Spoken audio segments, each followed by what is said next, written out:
Coming up today on the show, Saturday, February 10th, the episode we've been waiting a couple of weeks to record. The Seahawks finally have an offensive coordinator. That man is Ryan Grubb. The Seahawks double dipped, Grubb bringing a little bonus candy with him to the party. We'll talk about that, how it all went down, what I think it means for the roster, for the quarterback position, what this offense might look like. Reaction to Ryan Grubb being the offensive coordinator coming up next on Seahawks Forever. Welcome to the Seahawks Forever podcast. In-depth analysis on everything Seahawks. And now, here's your host, Dan Viens. What do you prefer, video, audio? If it's video, hit that like button, subscribe to the YouTube channel. If it's audio, you can subscribe on Spotify and not have to hear any ads. It's less than $1 a month. I'll put the link in the description. Or on any other podcast platform, you can subscribe there as well. If you like what I do, you want to support the show, you can buy me a coffee or a beer. Link also down below. And if you listen on Apple, feel free to leave a review. Had my streak of, I think it was 8 or 9 straight 5-star reviews broken last night by a 1-star from a guy who thinks I'm smarmy and clickbait and that I tease facts and don't deliver. So, can't make everybody happy, right? Yesterday was fun. Last night was fun. Maybe the first, well, not maybe. Come on. It's got to be the first time ever that big time NFL breaking news originated from Dino's Pub in Renton, Washington. I know the spot well, just off 405. Great little sports bar there. It's been there forever. It is well known as one of John Schneider's favorite places to hang out. When he wants to dress down and be casual, when he wants to go a little more upscale, he comes to my place. And Dino's actually was recently acquired by a guy that I used to work for and know really well and have worked in the business with. So good for him that he gets some attention there. Shout out to Corey. But yeah, it went down yesterday. Obviously multiple shows the last couple of days about the Grubb thing as smoke was starting to build again. And connecting the dots became easier and easier. And there were some sources coming out saying, hey, this thing is happening. And there were some key dates involved there, right? If you're Ryan Grubb and you're trying to do Kalen DeBoer a solid for everything he's done for Grubb in his career, they've been together since 2010, I think, in some capacity. This transition has been hard enough on DeBoer anyway, just the expectations that come along with being the coach at Alabama and some of the people down there feeling like because he's not an SEC guy, he's not the right fit. And then, questions about his coaching staff, player defections in the portal, everything else about the new landscape that is the NCAA, that it made sense to me that if Grubb was the leader in the clubhouse, as our friend Whitney had said he was as far back as about 10 days ago, that, signing day was coming up. And then this weekend, the 30-day transfer window for players to explore their options from Alabama after a coaching change expired. And so it gave DeBoer a chance to have some, to establish some stability and get some things kind of tied up as he steps into that role. And as I said on the show yesterday, it's not the first time that a coach has pledged his allegiance. And let's be honest, Grubb didn't do that. All he did is show up on signing day and introduce himself, say, I'm Ryan Grubb, I'm your offensive coordinator. Well, that day he was.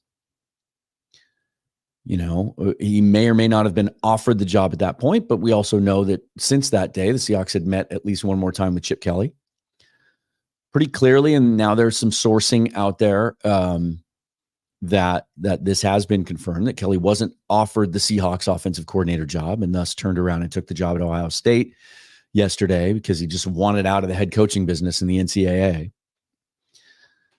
And so it ultimately lands on Grubb. And I know some of you tuning in today may be expecting me to gloat a little bit, and I might a little, but here's what I want to say. And it's the last time I really want to address this. When I tweeted last week that I had been hearing, that I had heard from a couple of sources, and I'll qualify it by saying this a couple of ways, and I've tweeted this. You may have seen this already. I wrote that in a very specific manner where my tongue was firmly planted in cheek, where I claimed sources of sources, which was literally true. I heard secondhand information from three different people who knew someone who was close to the situation. And they all turned out to be right. But that's why I phrased it that way. Twitter is what it is, social media. Hey, I heard this. We do it all the time. It's the basis of much of our conversation online. I hear things at work all the time. We do a lot of work with the Seahawks and the Mariners. I hear things all the time I can't or won't share because it's a conflict of interest. There's trust involved. But when another fan, someone who's a UW alumni, who knows someone who knows Ryan Grubb, tells me, as they did last week, to my face, where I work, that it's a done deal, it's just going to take some time to announce, I'm going to pass that along to you. The backlash was weird. and at the time it was surprising, but the more I kind of sat with it, it made sense. Most of the backlash was coming from Alabama fans who just, we see this all the time in sports. I used to do it more. I get it. Emotions get involved. You don't want to believe something. You don't believe something because you don't want it to be true. I remember, let me tell you a little story. I'm going to age myself. When I was, let's see, where was I? I was in 7th grade when this happened, because now I can picture the wall that the picture and the letter were pinned to. And Jerry Rome was the offensive coordinator for the Seahawks. It's back in the late 70s. Jim Zorn, Steve Largent, it was their heyday. Sherman Smith, great offenses, fun to watch. And there was a rumor, there was no, Twitter back then, that Jerry Rome was considering leaving the Seahawks and going to I believe it was the Dallas Cowboys, if my memory serves me. And I was so upset because I thought there wasn't anyone else on the planet that would be able to coordinate the offense and get as much out of Jim Zorn and Steve Largent as Jerry Rome. I wrote him a letter, sent it to Seahawks headquarters. He wrote me back, handwritten letter, thanking me, assuring me he wasn't going anywhere. Man, how I wish there was Twitter back then.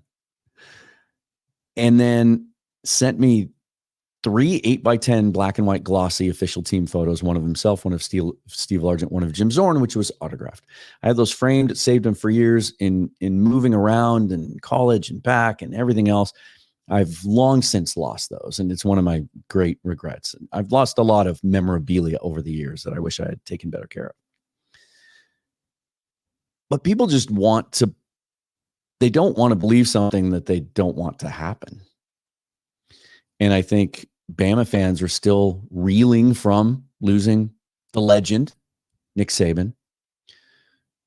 Maybe not in favor of the DeBoer hire, but at least they had, that offensive history to look forward to. And Grubb was a big part of that.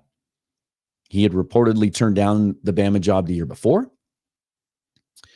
the offensive coordinator job when Saban was looking, before he hired Tommy Rees. So I get that that's where it came from. People made it personal. They attacked me, to which I said, I'm not a professional reporter. I'm not.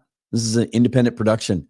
I used to be. And if someone wants to come along and pay me more money than I'm making now in my career, I'll do it again. Would love to. I've had that thought many times over the last couple of weeks. That, man, I miss that. I miss actually chasing stories on my own with legitimate, verified sources that I have vetted and that I've built up and worked on and cultivated. That rush of getting information and you can't wait to share it. It's what attracted me to Twitter long ago, 2010, I think, was being able to get involved with information as it's happening. I remember the early days where I was on Twitter when the news was breaking that Mike Leach was coming to Washington State. I remember the Justin Smoke trade going down. And as you could see it happening on Twitter in its infancy, hey, I'm hearing this. And then, hey, this is gaining steam. Hey, here are the players involved. Hey, this might happen today. Boom, it's official. That excites me. And so I couldn't wait to share what I had heard. And I wasn't the first. Whitney was. She was one of the 3 people that I cited. And I hope I gave her enough credit. This has been going on for a long time. I remember Steve Hutchinson, before he signed with the Vikings, it got out that he was looking for property in Seattle to build a home and make a longer term home here. And it was because someone knew a real estate agent, right? We've heard that scenario many, many times. But it's, I didn't expect the backlash. And so I didn't really want to dunk and gloat, but I got so excited last night and had to steal a couple moments away from work and get on my phone. I did a little bit of it because some people came at me pretty hard. So it's not typically my personality. It's not something I'm comfortable with, but last night I felt a little more comfortable with it. Now, Ryan Grubb is the guy. It's happened. It's real. Before I talk about him as an offensive coordinator, just initially my thoughts are, to me, this is another indication of John Schneider's mindset and what his approach is going to be now that he is autonomous as the GM of the Seahawks. He doesn't have someone else standing over him with final say, tapping him on the shoulder. I don't think we should do that. I want to do this. And the best example, I keep saying this over and over again, John likes to tell us every year during the draft that Ron Wolf taught him take a quarterback every year. And he goes into every draft wanting to take a quarterback at some point, and the timing never works out, is the way he would phrase it. It just didn't go our way. I think more often than not over the last 14 years, Pete tapped him on the shoulder and said, you really want to take a quarterback here? We don't really need one, but I need a 4th safety, or I need a developmental tackle. We'll see about that. But my point being that his approach to this seems to be very different than we're used to. And it seems to be very open-minded, progressive. He talked in his first solo press conference after Pete was let go about the direction the game's heading and how much he wants to learn through this process. And he was beaming when he introduced Mike Macdonald as head coach. I think he's been held back in some ways. The relationship was great. The mutual respect between Pete and John is real. They've had their conflicts. Some of those haven't come to light, but I've heard that behind the scenes there have been some confrontations. But now he gets to do it his way. And it's like a kid in a candy store. The NFL evolves quickly, and particularly has evolved offensively over the last 10 years in leaps and bounds because of these young offensive minds that have taken a lot of concepts from college, a lot of concepts from different offenses, kind of mixed them together. And they're just so much better now at film breakdown, analysis, using the analytics. And if you're not ahead of that or trying to get ahead of that, you're going to fall behind. And so clearly we've seen now in 2 different coaching searches, really 3, because I think the Adden Durde hire fits this as well, as I mentioned a little bit on the show yesterday. Outside the box. Not just going with the regular list of names that you have in your drawer of all the guys, right? Every time there's a coach opening, you'll see stories that day by reporters of, here's 10 possible candidates. It's always the list of the same guys. Looking outside that list is risky, maybe, but I think there's more upside there. And I think Mike Macdonald was a home run hire. I've said that. I think he's the best guy. He was the best guy in the coaching cycle. I think he's a potential star. Ryan Grubb might have, let's see, if we use draft terminology, he might have a lower floor than some because he's never coached in the NFL, but he might have a higher ceiling as well. And I think the thing about Grubb is, to me, it's an inspired hire. He could have waited until after the Super Bowl, hired Anthony Lynn, right? I think Grubb excited him. Remember what John says about quarterbacks, and I think he applied this to his head coaching search as well. Guy's got to tilt the room. I think he wanted to hire someone that he could get excited about. Ryan Grubb's 47 years old. He's waited a long time for this opportunity. He's been with Kalen DeBoer here in my notes. I think I said 2010, 2005, all the way back to Sioux Falls, South Dakota. He has coached every position on offense. He has a big history. His foundation really is as an offensive line coach. But he has background coaching running backs, wide receivers, quarterbacks, of course. And then he's been an offensive coordinator in some capacity going back many years alongside DeBoer. And then it all kind of culminated in the last 4 years. The work he did at Fresno State, got Jake Haener drafted, had an outstanding year his last year at Fresno State. And then at UW, obviously, we know what happened there with Michael Penix transferring in and all those receivers that they had last year. Number 2 in passing yards per game, nationally 13th in points per game and yards per game. There are some who are concerned about his system. He describes it as pro-style spread. I have heard some people criticize it for its predetermined reads. I've heard others say it has more pro-style reads in it than the typical college offense. So people that make a case for Michael Penix being an NFL quarterback or a first rounder use that argument that he's making NFL reads. Other people disagree. What I like about Ryan Grubb is how adaptable he is. Earlier in his career, he had some teams that ran for 2,000 yards a game. When he was the offensive line coach at Eastern Michigan, that team ran the football. And he put a couple of offensive linemen in the pros from Eastern Michigan. But even this last year at UW, I think there was a little more balance than people give him credit for. I remember one game in particular, I didn't look up the game log and put this in my notes. I'm just going off the top of my head. There was one game in particular that they needed to run the football. Dylan Johnson ran it 30 times. Just a real physical running game. I'm going to read some quotes here about Grubb in a minute. If you're watching on YouTube, I'll show them on the screen.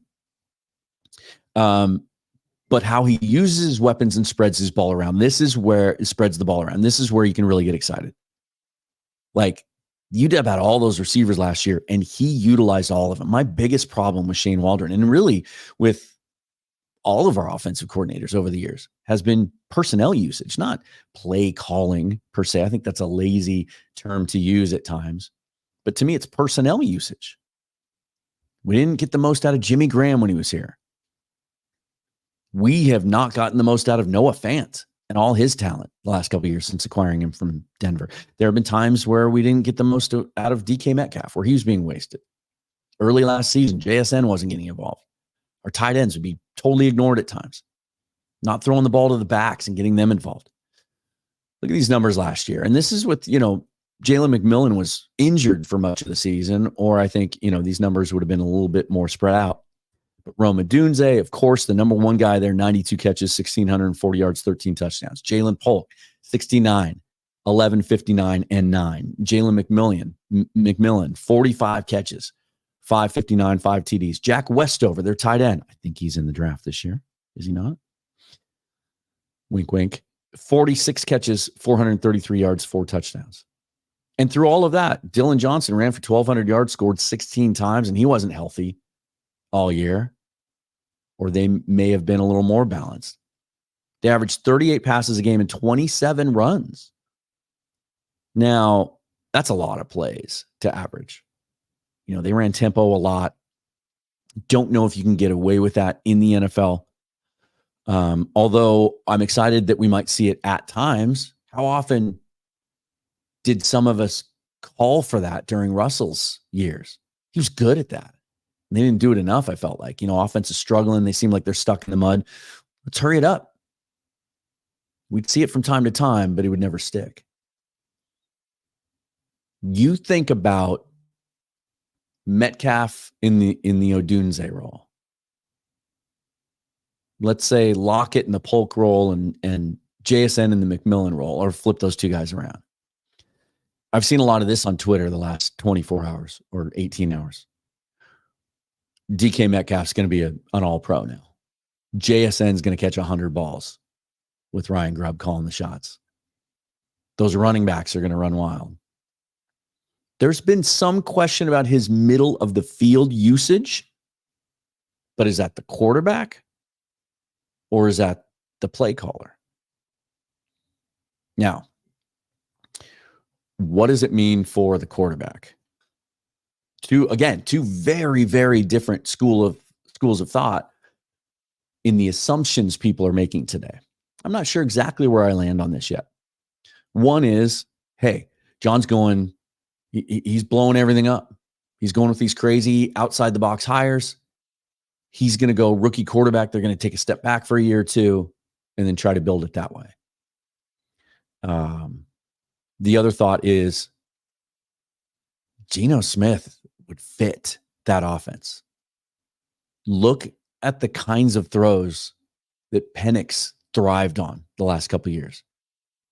Deep flag routes, deep posts, deep ins. That's Geno. He excels throwing the ball down the field. And he got better last year at getting rid of the ball quickly, second half of the season. Much, much better than some Geno detractors are willing to admit. He was really good the last 7-8 games. Geno might fit. And I think John, I was talking to some people about this on Twitter this morning. John doesn't want to take a step back. I think he believes, and he parsed some of his comments, he said the team underperformed last year. He believes he has a young core in place here that with a couple of tweaks and better coaching, that they're ready to win now. I've broken it down before. I'll continue to do it. And certainly we're coming up on, we'll have more knowledge in 5 days before Geno's salary becomes guaranteed. That there's a way for the Seahawks to clear all the cap space they need to do everything they want or need to do without touching Geno Smith's contract. And another point that I've made before, I know, and I apologize for repeating myself, but I feel like I need to, and I probably will continue to. And that is that it doesn't have to be either or. It doesn't have to be black or white. You can keep Geno and be ready to roll week 1 and win with him now and identify and acquire your quarterback of the future. And that might be the play here. And if not this year, then next year. And then, there is this to consider as well. We know, and I think Brady Henderson talked about this on the radio the other day, that Pete was Geno Smith's biggest fan, biggest proponent. John is Drew Lock's biggest proponent. How well would Drew Lock fit into a Ryan Grubb offense? How does Ryan Grubb feel about Drew Lock? You would think in these interview processes, as you're preparing for a job and you're trying to make your case that I'm the guy, you're going to watch some tape. You're not just going to go off casual memories of what you saw on TV a couple of times when you had a chance to watch some NFL games. You're going to actually watch some tape. In fact, wouldn't surprise me if John sends him some tape. Here's some coach tape. Here's some all 22 for you. So that Ryan Grubb would come to him with a plan. Hey, I like Geno. If you want to keep Geno, I can work with him, but I like Drew too. Don't know. But it's exciting to me to think what he can do with those weapons. Now, they got to fortify the offensive line, which leads me to my next point. 2 things. First of all, everybody now wants to connect the dots between Grubb and Penix. Well, it's settled now. The Seahawks are taking Penix in the first round. Not so fast. It's not that automatic. John Schneider is going to take the quarterback. When he takes a quarterback, he's going to take the one that he thinks is going to have the best career, irregardless of any relationships. He's not going to take Penix because Grubb worked with him if he doesn't think Penix is the right guy in that spot. Because Ryan Grubb, if he does well here for the next couple of years, he's going to get NFL head coaching shot. He has stated before he wants to be a head coach. He was thinking college. I don't know that he had his eye on the NFL. The NFL's had their eye on him, according to Albert Breer, for the last couple of years. But we're probably talking about 3 years tops with this guy.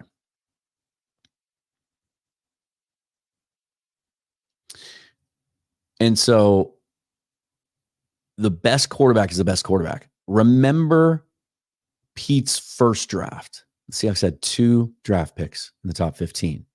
They needed a safety. Taylor Mays, the Seattle kid, coming out of UCLA, beast, just an athletic freak, was projected as a first-round pick, projected by some to be the first safety taken. Everybody just thought Pete's going to take Taylor Mays. Why wouldn't he?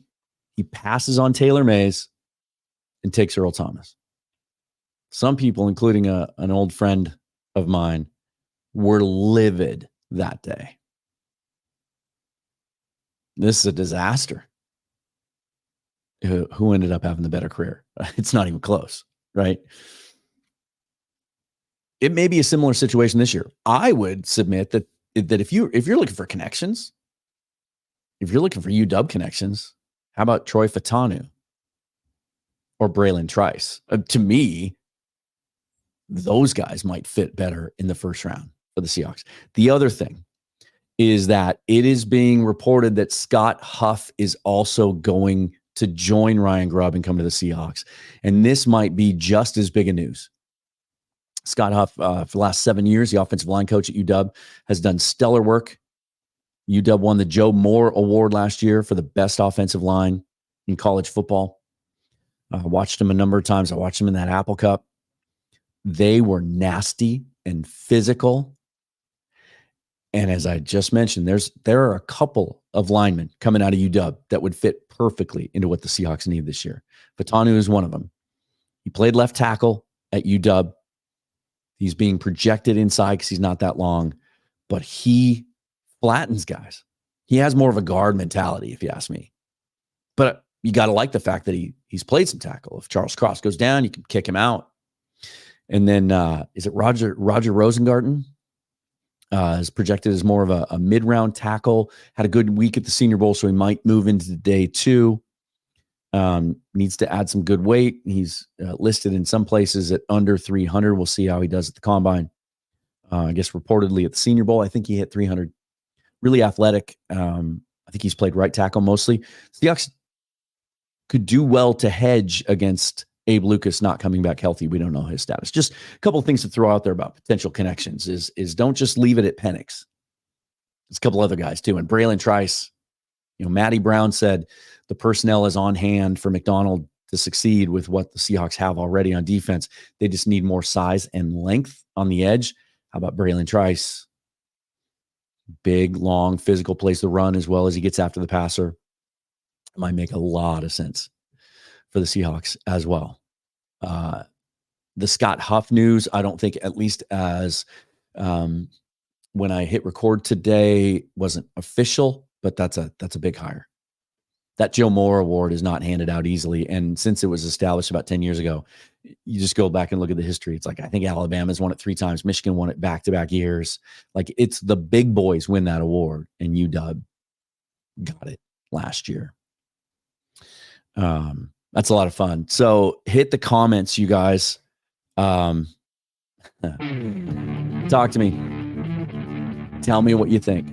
You like the hire? Would you have rather had Tanner Engstrand or Joe Blameyer? Some of the guys that we've talked about. We don't know what's going to happen. We can't tell the future. But I'm excited by the process. I'm excited by the approach. I'm excited by the upside and the potential. And now I can't wait to see what happens with player procurement. How are they going to approach the draft this year? How are they going to approach free agency? It's going to be a lot of fun. Follow me on Twitter at Seahawks Forever. Subscribe all the places and do all the things. Thank you for the support. Thanks for watching and listening. Forever and always go Hawks.